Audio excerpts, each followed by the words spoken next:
Direto da redação.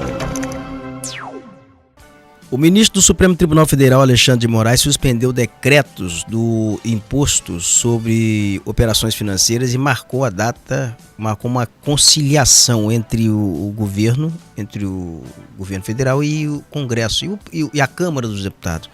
Por que o Supremo quer que se resolva isso no campo político e não judicialize, não no campo jurídico? Mas por que o Supremo foi instado a intervir nisso? Porque houve um conflito entre o governo e entre o Congresso.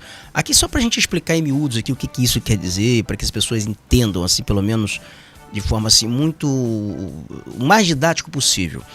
O imposto sobre operações financeiras, ele não foi criado agora.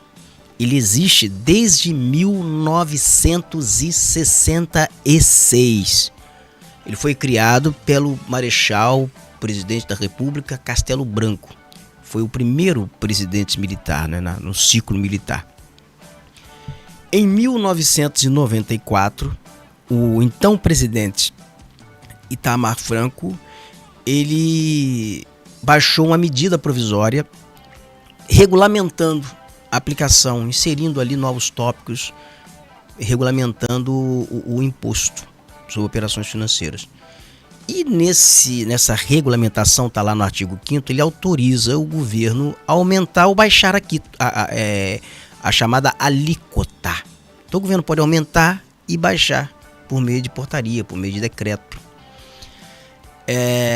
O Congresso Nacional, o presidente do Congresso na época era Humberto Lucena, presidente do Senado, ele encampou essa medida provisória e transformou em lei. E daí então passou a vigorar. Então o que o Lula, o presidente da República, fez nesse período agora foi usar essa prerrogativa. Como ele precisa fazer superávit primário, existe uma pressão do mercado para que o governo não termine o ano, encerre o ano com déficit, mas mantenha superávit primário, que é a garantia de que vai pagar juros de dívida, da dívida ao mercado financeiro, aos bancos. Então, o que eles queriam? Olha, o governo vai ter que se virar, vai ter que tirar de algum lugar. Então, a pressão era para que o governo tirasse de outras rubricas, previdência, de programas sociais, mas preservasse o mercado financeiro do aumento de alíquota, de impostos. Essa é a briga, esse é o mote. Né? Então, assim, eu estou vendo muita gente dizer porque o governo está criando mais imposto. Não, não foi criado imposto e o governo não pode criar imposto. A criação de impostos é uma prerrogativa do legislativo. O governo ele pode propor a criação do imposto, mas a aprovação, se cria ou não, é do Congresso. O imposto já existente, onde o governo ele pode, por meio de um decreto ali, aumentar a alíquota ou baixar a alíquota, aí é do governo, mas todo decreto, né, todo decreto do governo ele precisa de aprovação legislativa. E tem que submeter lá durante um período, vai prevalecer, mas tem que aprovar, o Congresso tem que validar uma medida provisória ou um decreto, pode ser simplesmente um decreto. O que o legislativo fez lá foi derrubou o decreto um decreto de Lula que aumentava a alíquota do imposto sobre operações financeiras. Então o que acontece ali é o seguinte, é uma briga em que o governo não fez nada de legal, o Congresso usou de uma prerrogativa para tentar barrar o aumento do imposto sobre operações financeiras, e o governo então mirou em outro lugar, mirou nas emendas parlamentares, e o desgaste do Congresso com relação a isso aí foi muito maior do que o do governo. Isso aí foi um tiro que talvez tenha saído pela culatra. A rede social está esculhambando o Congresso, porque no mesmo dia em que o Congresso impede o governo de aumentar a alíquota do imposto sobre operações financeiras, o Congresso aumenta despesas, elevando o número de deputados, de 513 deputados, elevando o número de representação parlamentar de deputados por estado, em vários estados. Aumentou o número de deputados, que vai aumentar despesas para o contribuinte. Então, assim, isso aí deu um desgaste, um desacerto muito grande, sobretudo para o presidente da Câmara Federal, que é o Hugo Mota. Nós vamos agora aqui entender como foi a decisão do ministro Alexandre de Moraes, porque nesse momento o que o Supremo busca é fazer uma audiência para conciliar, manter ali fazer uma conciliação.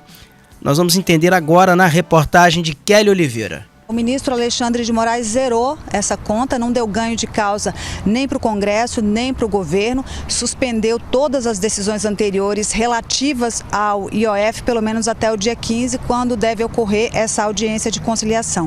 Vai ser ali uma mesa de negociação, o presidente Lula vai participar, né, junto também com o Congresso, a AGU e o Ministério Público, e o intuito é encontrar uma solução, resolver essa pendência sem precisar da interferência, né, do Supremo Tribunal Federal. Já tem ali uma proposta informal da oposição na mesa, prevendo o seguinte: o governo desiste do decreto do IOF e aí o Congresso aprova um plano de corte de gastos, né, para cumprir a meta fiscal desse ano e também do ano que vem. Mas isso ainda está no campo das ideias, não tem nenhuma sinalização de aceitação da parte do presidente Lula. Agora, a gente sabe que essa queda de braço envolvendo os poderes, né, tem relação direta com o presidente da Câmara, Hugo Mota. Ele foi às redes sociais, comentou a suspensão desses decretos, disse que na postagem que a decisão do ministro Alexandre de Moraes evita o aumento do IOF, por isso está em sintonia com o desejo da maioria dos deputados. Ele também disse que está aberto ao diálogo em busca de um equilíbrio das contas públicas. O presidente Lula, num evento hoje no Rio de Janeiro do BRICS, também falou indiretamente sobre esse assunto, disse que nesse cenário de atrito com o legislativo, quem tem divergência precisa negociar. E o ministro da Fazenda, Fernando Haddad, nesse mesmo encontro do BRICS, disse que o IOF não aumenta a carga tributária e sim combate a sonegação. Ele também classificou essa suspensão dos decretos como positiva para o país, porque, né, segundo ele, o Congresso vai alinhar as posições aí de cada poder. A gente separou um trechinho da fala do ministro Haddad. Veja aí. A decisão é no sentido de delimitar as competências com mais clareza.